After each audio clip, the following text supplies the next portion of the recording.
జై తెలంగాణ, జోహార్ తెలంగాణ ఉద్యమ కళాకారులకు ఐక్యత, జోహార్ తెలంగాణ అమర వీరులకు, జోహార్ విద్యార్థి అమర వీరులకు, తెలంగాణ కళాకారుల ఐక్యత,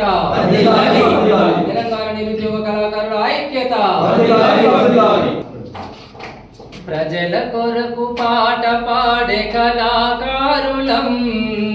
పగలు రాత్రి వెలుగునిచ్చే సూర్య పాట పాడి అమ్మ పాట నేర్పెనా, మమ్ములు ఇయ్యాలల పూపి తల్లి పూరడించెనా.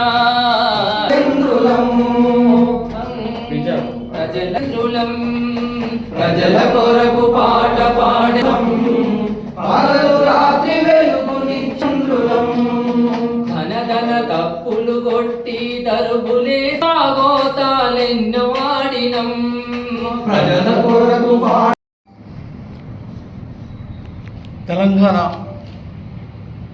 ఉద్యమ కళాకారుల కమిటీ గౌరవ చైర్మన్ కేశవరావు గారి ఆధ్వర్యంలో తెలంగాణ ఉద్యమకారులను గుర్తించే జీవో నంబర్ 631 ద్వారా ఏర్పాటైన ఉన్నత స్థాయి కమిటీ ఉమ్మడి కరీంనగర్ జిల్లా పర్యటన 16వ తారీఖు 7వ నెల 2026 రోజున ఉన్నందున అట్టి కమిటీ పాల్గొనే సమావేశంలో తెలంగాణ మలిదశ ఉద్యమంలో స్వరాష్ట్ర సాధన కొరకు జిల్లాల వారీగా అనేక మంది కవులను కళాకారులు తమ వంతు పాత్ర పోషించి ఉద్యమంలో భాగమైనటువంటి కళాకారులను గుర్తించి వారికి ముఖ్యంగా ఉద్యోగపరమైన ఆర్థిక భద్రత ఇవ్వాల్సిందిగా కోరడానికి ఈ జిల్లా రాజన్న సిరిసిల్ల జిల్లా కేంద్రంలో 11వ తారీఖు 7వ నెల 2026 రోజున మరి సమావేశం ఏర్పాటు చేసుకోవడానికి కవి గాయకులు, డప్పు కళాకారులు మరియు తెలంగాణ ఉద్యమంలో కీలకంగా పనిచేసినటువంటి నిరుద్యోగ కళాకారులు తప్పకుండా సిరిసిల్ల జిల్లా కేంద్రానికి రావాల్సిందిగా కోరుతా ఉన్నాం. జై తెలంగాణ. గత మన తెలంగాణ మలిదశ ఉద్యమంలో పాల్గొన్నటువంటి కవులు, కళాకారులు అనేక మంది నిరుద్యోగులుగా ఉన్నారు. ఇప్పటికీ కొంతమందికి మాత్రమే జీవనోపాధి కలిగించిన ప్రభుత్వం ఇంకా ముందు కూడా మాలాంటి కళాకారులను గుర్తించి వారికి కూడా ఉద్యోగ భద్రతతో పాటు హెల్త్ కార్డు, అదేవిధంగా వారికి సమున్నత ప్రభుత్వ పథకాలలో సమున్నత న్యాయం కల్పించాలనే విధంగా ఇప్పుడు ప్రభుత్వం ఏదైతే తీసుకున్నదో తెలంగాణ ఉద్యమంలో పాల్గొన్నటువంటి ఉద్యమకారులకు వారి యొక్క జీవన భద్రత కొరకు ప్రభుత్వం ఏదైతే ఒక మెట్టు దిగి మనకు కోఆపరేషన్ చేయడానికి ముందుకొచ్చింది. కాబట్టి మనకు 16వ తారీఖున ఇదే మన ఉమ్మడి కరీంనగర్ జిల్లాలో మన ఉద్యమకారులకు సమావేశం ఏర్పాటు చేసినందున మారుమూల ప్రాంతంలో, గ్రామీణ ప్రాంతాలలో ఇప్పటికీ ఉన్నటువంటి కవులు, కళాకారులు ఎవరైతే ఉన్నారో ఆనాడు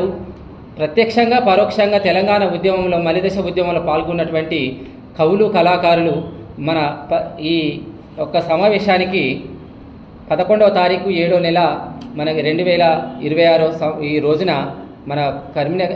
ఉమ్మడి కరీంనగర్ జిల్లాను పురస్కరించుకొని మన రాజన్న సిరిసిల్ల జిల్లా హెడ్ క్వార్టర్లో మనం ఒక వేదికను ఏర్పాటు చేసుకోవడం జరిగింది. ఆ వేదికకు కవులు, కళాకారులు, మారుమూల ప్రాంతాల్లో ఉన్నటువంటి వారు ఇదే పిలుపుగా భావించి అందరూ వచ్చి మన ఐక్యతను చాటాల్సిందిగా కోరుచు ఇంతటితో ముగిస్తున్నాం.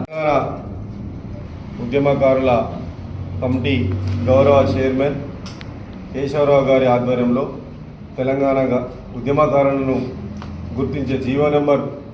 631 ఏర్పాటు చేసుకొని వివిధ జిల్లాల వారీగా పర్యటనలు చేస్తున్న సందర్భంలో ఉమ్మడి కరీంనగర్ జిల్లాకు 16 తారీఖు నాడు కేశవరావు గారి కమిటీని చేస్తున్నందున అట్టి కమిటీ తెలంగాణ ఉద్యమంలో మలిదశ ఉద్యమంలో కీలకంగా పనిచేసినటువంటి కళాకారులను గుర్తించి వారికి ఉద్యోగం ఇప్పించే విధంగా ఆ కమిటీ చర్య తీసుకోవడానికి అవకాశం ఉన్నది. కాబట్టి అట్టి కమిటీకి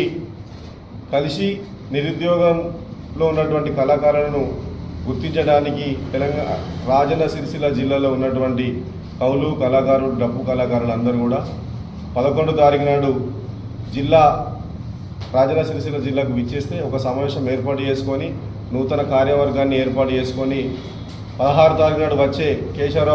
కేశవరావు కమిటీకి మనం నివేదిక ఇస్తే మనకు ఉద్యోగపరమైనటువంటి ఆర్థికపరమైనటువంటి భద్రత కలిగించే విధంగా మనకు మేలు జరుగుతుంది, మన కుటుంబాలు బాగుపడతాయని తెలియజేసుకుంటూ, గతంలో తెలంగాణ ఉద్యమంలో అనేక సార్లు జైలు బాధలను అనుభవించి జైలుకు వెళ్ళి అలాగే రాస్తారోకలు లాఠీ దెబ్బలు ప్రతి ఉద్యమంలో కవునిగా కళాకారునిగా ముందున్నటువంటి నిరుద్యోగ కళాకారులను గుర్తించి ఈ ప్రభుత్వం వీరికి ఉద్యోగపరమైనటువంటి ఆర్థిక భద్రత ఇస్తే వారి కుటుంబాలు బాగుపడతాయని చెప్పేసి డిమాండ్ చేస్తూ 16 తారీఖు నాడు వచ్చే కమిటీకి 11 తారీఖు నాడు మనం రాజన్న సిరిసిల్ల జిల్లాలో సమావేశం ఏర్పాటు చేసుకొని ఉద్యమ కమిటీని ఏర్పాటు చేసుకొని మనకు సంబంధించిన విధి విధానాలను ఏర్పాటు చేసుకొని ఆ కమిటీకి మన యొక్క బాధను వెళ్ళదీసుకుంటే మనలో కొంతమందికి ఉద్యోగాలు వస్తాయని చెప్పేసి ఆశాభావం వ్యక్తం చేస్తూ కంపల్సరీగా 11 తారీఖు నాడు జరిగే మీటింగ్కు రాజన్న సిరిసిల్ల జిల్లా పరిధిలో ఉన్నటువంటి కవులు, కళాకారులు, గాయకులు అందరూ రావాల్సిందిగా పేరు పేరున కోరడం. జై తెలంగాణ.